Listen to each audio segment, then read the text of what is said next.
Hi, I'm Barbara Mahler, and I'm teaching in Denmark this week at the School for Modern Dance, and have been a faculty member, a guest faculty member on and off since 1993.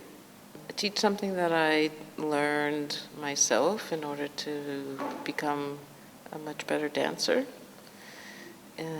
In fact, my training started very late in my 20s. And I started doing this technique as a means to facilitate my own technical and creative growth. And it's based on something called Klein Technique and is now moved on into Mahler Klein. The technique is based on creative studies and rehabilitation by a woman named Susan Klein, who studied with a woman named Irmgard Bartenieff, and has been passed along since the 70s through students and teaching experientially rather than book knowledge as a means of helping dancers increase their facility, their technical facility, to be more creative as choreographers, as dancers, as people, and is meant to embody their entire selves in their moving. Knee, it's important, the knee to the pelvis. The big toe, the hip joints, the rotators. So you can imagine yourself doing 32 fortes. The very first woman I studied with, Dorothy Vislaki, was a dance anatomist, a pioneer in the 70s. And Susan studied with Irmgard and continued to develop the technique and break it down. Probably there's all these threads running and everybody runs. Everybody's connected to everybody, and everybody seems to need to find a way to follow their own thread by calling it a different name or to categorize it in a different way. Yeah. But this is a healing technique for movers, for dancers, and the stress is less on the intellectual and more on the experiential and feeling the body change. See, you're fine now, so... Yeah, but I mean, it's only when I get far back.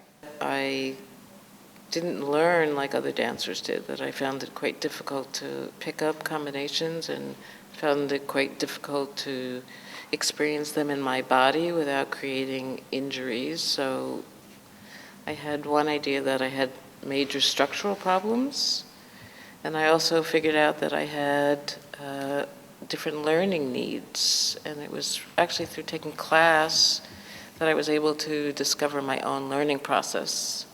And with this information that was also process-oriented, I could change my body, which I did, and I learned how to learn, and I believe that learning in general is a very non-linear process. No, yeah, okay. All right. It's not the worst thing in the world, because believe it or not, it's going to happen. It's never going to be perfect. You're always going to be balancing. Exactly. That's all it is. Anything else? And everybody has their own process, and unfortunately dance training is geared towards picking it up, getting it, spitting it out. And there isn't enough emphasis on how one experiences and learns about themselves. When you're like hung over and you plie, do I like think about going from the hamstrings? There's a fine limit in that my thighs still like go a bit up. At some point or other, they'll just stop going up. But until they do, just be aware and let them go when you can. It's been integrated into my body and in my choreography, in my movement aesthetic, my point of view. It has just become part of what I do, how I express myself. And in Chinese medicine, that this work draws upon, there's also the body, the mind, and the spirit are all an integral part of each other, and everybody's an individual. And they should be treated as such. And yet, somehow or other, you have to create a structure or a container for everybody to have the same principles to follow and yet still have enough space in that container to figure it out for themselves.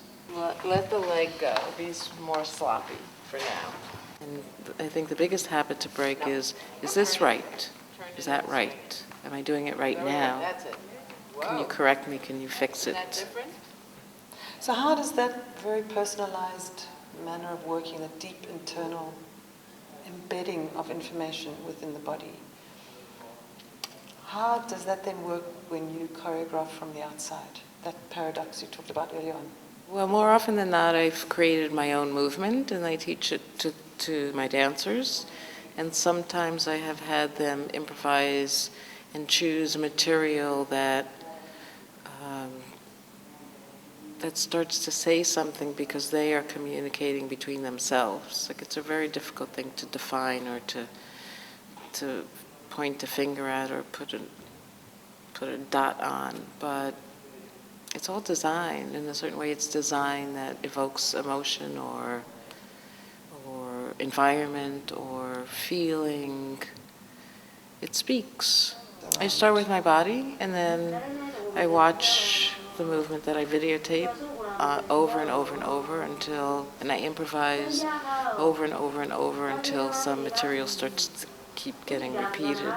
Then I watch the movement and I see what it might be saying.